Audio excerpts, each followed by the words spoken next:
బాబాయ్ ఎలా ఉన్నావు? ఏం చేస్తున్నావు? ఏమ్మా కాలేజీ సెలవులు ఇచ్చారా? ఎంత ఎండతో వచ్చేవేంటి తోటలోకి? అవును బాబాయ్, సెలవులు ఇచ్చారు. తోట చూద్దామని అలా వచ్చాను. అయినా ఇంత ఎండ కాస్తుందేంటి? మిరియాల మొక్కలన్నీ చచ్చిపోవా? ఏం చేస్తావమ్మా, కుదూదులో చెట్లన్నీ చచ్చిపోయాయి.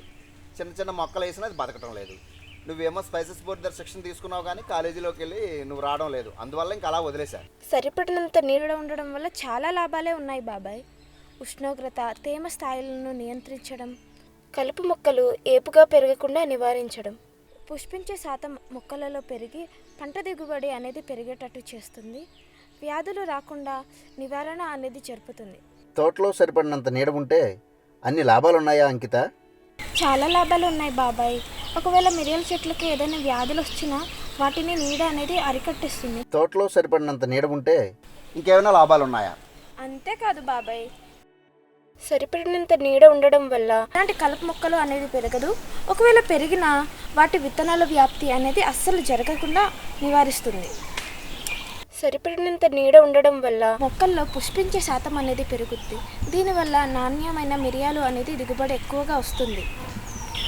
తోటలో సరిపడినంత నీడ ఉంటే ఉపయోగాలు ఉన్నట్టు నాకు ఇంతవరకు తెలియదమ్మా.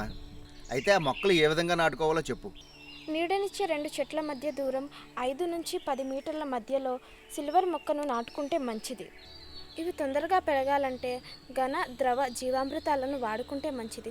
ఒకవేళ ఆ మొక్క చనిపోయినట్లయితే సమీపంలోనే ఇంకో మొక్కను నాటుకోవాలి.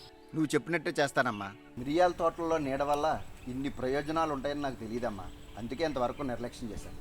ఇక నుంచి తోటలో పూర్తిగా నీడ వచ్చేటట్టు మొక్కలు నాటుకుంటాను. సరే బాబాయ్, మంచిది అయితే. మిరియాల సాగులో నీడ నిర్వహణ లాభాలు: 5 నుంచి 10 మీటర్ల దూరంలో సిల్వర్ ఓక్ మొక్కలు నాటుకోవాలి.